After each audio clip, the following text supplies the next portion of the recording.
एक बार फिर से स्वागत है। हमने मुद्दे पर चर्चा करेंगे और मुद्दा अति गंभीर है। मद्रास हाईकोर्ट ने कहा है कि सही उम्र में रजामंदी से यौन संबंध बनाने वाले जोड़े को जो है वो अब जोड़े घोषित हो जाएंगे और वो पति पत्नी का दर्जा उन्हें स्वाभाविक रूप से हासिल हो जाएगा और उसके लिए फिर किसी मंगलसूत्र या किसी अन्य सर्टिफिकेशन की आवश्यकता नहीं होगी।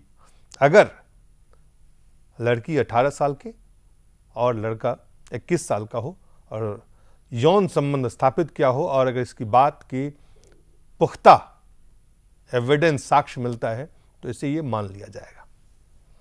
इसके कई असर हो सकते हैं। सबसे पहले टीना जी आपसे जानना चाहेंगे, आप सामाजिक कार्यकर्ता हैं, इस चीज को आप कैसे देखती हैं?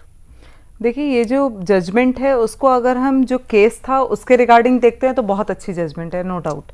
पर पहले हमें इसका केस समझना पड़ेगा। एक महिला है जो 2000 में एक कोर्ट में अपनी मेंटेनेंस के लिए केस डालती हैं और उनके 2 बच्चे हैं।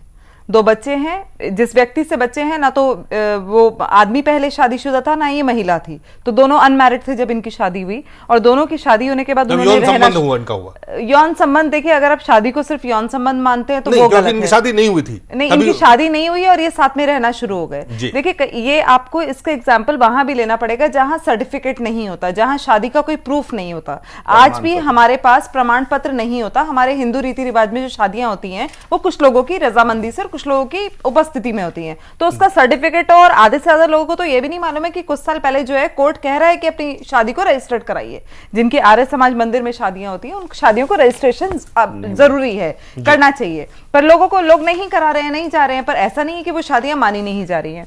इसमें जो दूसरा पहलू है ये वो कि 2 बच्चे हैं उस महिला के, वो जब मेंटेनेंस के लिए जाती है तो उसे 500 रुपए का लोअर कोर्ट से मेंटेनेंस मिल जाता है। और दूसरे देखिए उसके पास कोई डॉक्यूमेंट्री एविडेंस नहीं था, तो उसका हस्बैंड अगर उसे डिनायल मोड में लेकर जाता है और कहता है कि मैं आपकी जिम्मेदारी नहीं लूंगा, तो उसके पास पूरा राइट है क्योंकि दोनों बच्चे उस व्यक्ति के हैं और उसके साथ वो देखिए समाज में उनका वही स्टेटस है पति पत्नी का, सिर्फ डॉक्यूमेंटेड एविडेंस नहीं है। तो अगर इसको एक लाइन में बोले तो सिर्फ ये बोलना चाहिए कि किसी चीज का अगर कोई कागजी एविडेंस नहीं है तो लीगल एस्पेक्ट अगर आपके पास है और आप प्रूफ करते हैं कि ये व्यक्ति मेरा पति है या वो व्यक्ति, और ये जेंडर न्यूट्रल है, आपको ये मानना पड़ेगा कि ये सिर्फ महिला के राइट के लिए नहीं है, ये पुरुष के लिए भी है, तो दोनों के लिए है। और इसमें जो बढ़ के जजमेंट उन्होंने दे दी है, एक जो लाइन और बढ़ के आई है, जबकि जजमेंट अभी आधी अधूरी लोगों के पास है, अभी हाईकोर्ट की वेबसाइट पे भी नहीं आई है। तो मैं ये कहना चाहूंगी कि उन्होंने जो ये बोल दिया कि हर सेक्सुअल पार्टनर जो है वो मैरिड हो सकता है, उनकी थर्ड रिस्पॉन्सिबिलिटी नहीं होनी चाहिए, वो थोड़ा सा हमें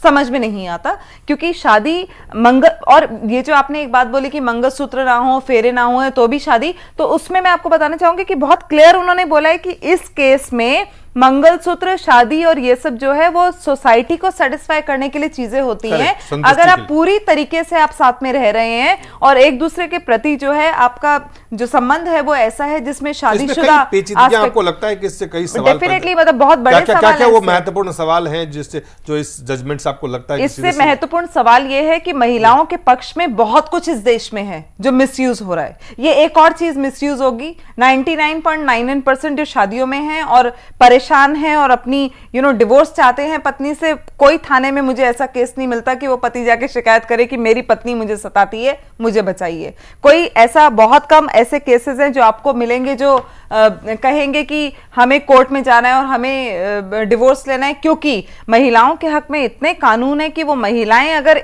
देखिए सबसे पहली बात आपको ये देखनी पड़ेगी, जैसे ही महिला वकील के पास जाती है कि मुझे तलाक चाहिए या मुझसे ये व्यक्ति तलाक मांग रहा है, तो सबसे पहले वकील उसको बोलता है सबसे बढ़िया तुम्हारे पास एक हथियार है, 498 लगा दो डाउरी का, और सबसे बढ़िया है कि आप उसमें छूट जाइए। तो ये जो बहुत आयरनी है हमारे देश के कानून की कि जुगाड़ व्यवस्था जो कानून में है वो बड़ी दुखदाई है। और अब मैंने देखा है कि कई कोर्ट्स में, हाई कोर्ट में, सुप्रीम कोर्ट में ऐसे केसेस जा रहे हैं और जो जजेस हैं वो बहुत बचाव कर रहे हैं। पर मद्रास हाईकोर्ट की ये जो जजमेंट आई है, जजमेंट उस केस के रिगार्डिंग बहुत अच्छी है कि उसके 2 बच्चे थे, लेकिन इसकी जो आगे 2 लाइंस हैं वो थोड़ी सी दुखदाई हैं कि देखिए महिला को कितने राइट्स। इसको क्या लगता है कि इसका क्या सीधा अगर आप इसको देखें। और इसमें एक चीज और मैं आपको बताती हूँ, आप ये इतना यहाँ पर नहीं है, इसके आगे कहा गया है कि आपके संबंध जो है वो लीगली आप प्रूव कर दें, सेक्सुअल रिलेशनशिप को लीगली प्रूव कर दें।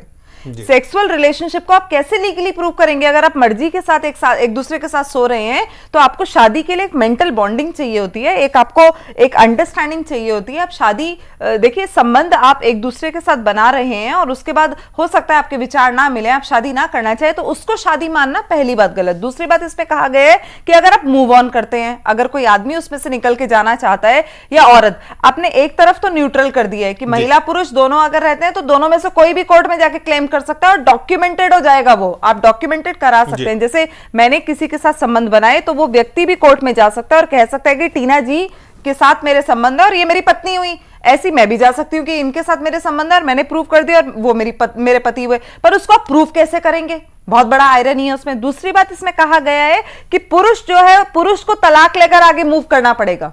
एक शादी जो डॉक्यूमेंटेड नहीं है उसको आप तलाक लेकर मूव करेंगे तो मतलब आप बिना शादी के आप शादीशुदा हो गए, और अगर आपको आगे बढ़ना है, आप दोनों साथ में नहीं रहना चाहते हैं या आप उस व्यक्ति के साथ नहीं रहना चाहते जिनके साथ सेक्सुअल संबंध पैदा होंगी कई सारी। नहीं, ये अपने आप में एक लॉ का बहुत बड़ा लैप्स है कि एक तरफ आप कुछ कह रहे हैं और एक तरफ तो आपने जेंडर न्यूट्रल कर दिया कि महिला पुरुष दोनों का अधिकार है, दूसरी तरफ कह रहे हैं कि अगर आदमी अगर निकलना चाहता है तो उसको तलाक लेना पड़ेगा, महिला निकलना चाहती है तो वो निकल जाएगी। इसका मतलब ये है, तो मतलब ये कठिनाई नहीं है, ये अंडरस्टैंडिंग में कमी है।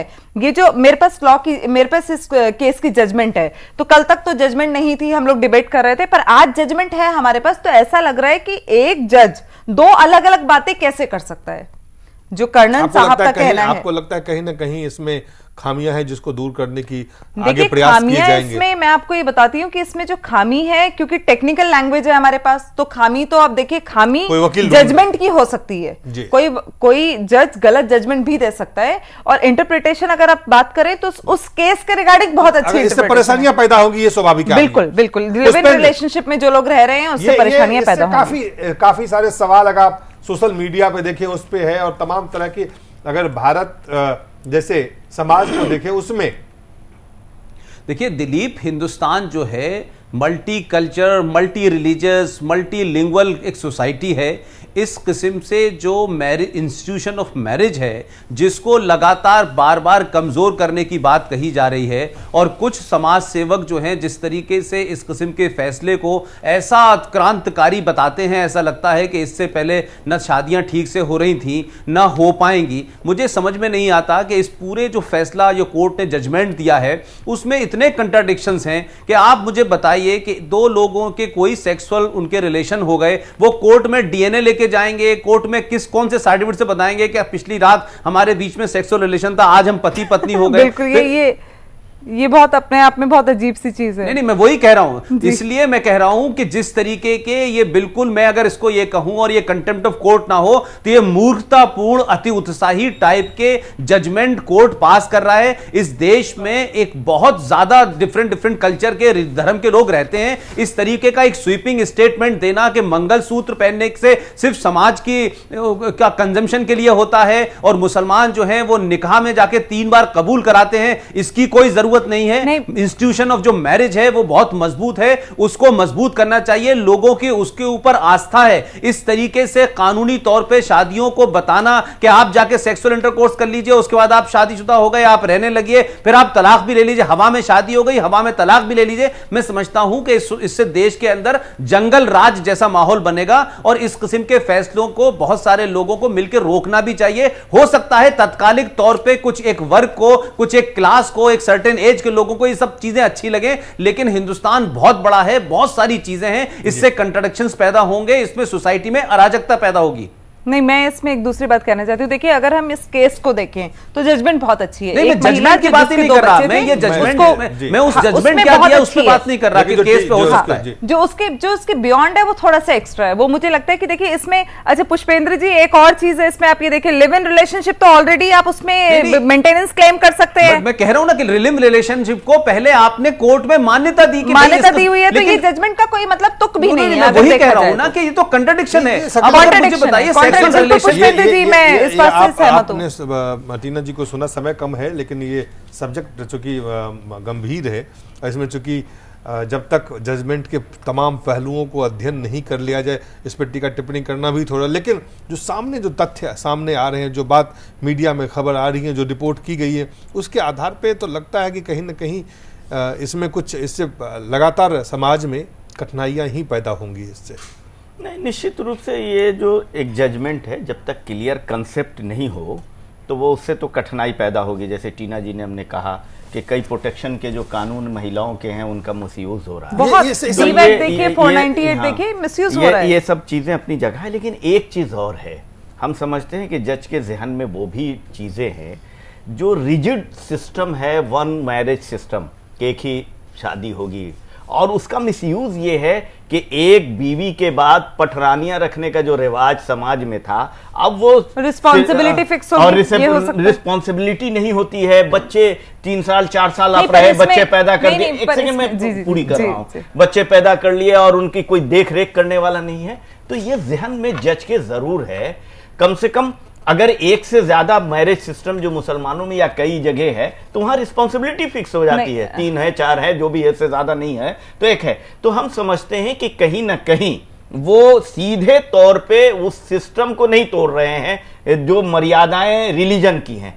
और उसको प्रोटेक्शन के लिए महिलाओं को या सोसाइटी के प्रोटेक्शन के लिए लगातार कानून और जजमेंट दे रहे हैं। हम उससे समझते हैं कि बड़ा अच्छे स्वच्छ वातावरण नहीं बनेगा, इसके लिए एकदम स्पष्ट होना चाहिए। नहीं, इसमें मैं एक बात और कहना चाहूंगी कि देखिए, एक लाइन में बताती हूँ मैं, देखिए इसमें बहुत क्लियर कहा गया है कि वो व्यक्ति जो लड़का लड़की हैं वो पहले शादीशुदा नहीं होनी चाहिए, उनकी कोई पहले रिस्पॉन्सिबिलिटी नहीं होनी चाहिए, तो ही वो शादी मानी जाएगी, अदरवाइज नहीं मानी जाएगी। तो इसमें ये वाला पर्पस भी सॉल्व नहीं होता। तो लिव इन रिलेशनशिप को भी आप कॉन्ट्राडिक्ट कर रहे हैं कि कोई आदमी अगर किसी के साथ जाकर अगर वो संबंध बनाता है तो उसको मैरिज नहीं माना जाएगा, उसमें वो सिर्फ मेंटेनेंस ले सकती है, वहां पत्नी नहीं माना जाएगा, यहाँ पत्नी माना जाएगा। तो ये अपने आप में बहुत बड़ा कॉन्ट्रडिक्शन है, क्लियर करना चाहिए। मतलब वकीलों को नहीं समझ में आ रहा है, हम तो सोशल एक्टिविस्ट आगे हम समझते हैं कि सुप्रीम कोर्ट में इसको ले जाना चाहिए। नहीं, ये जजमेंट देखिए, जितना जजमेंट का लाइन है। शकील साहब बहुत बहुत धन्यवाद, पुष्पेंद्र जी बहुत बहुत धन्यवाद, आप सब लोगों का बहुत बहुत धन्यवाद।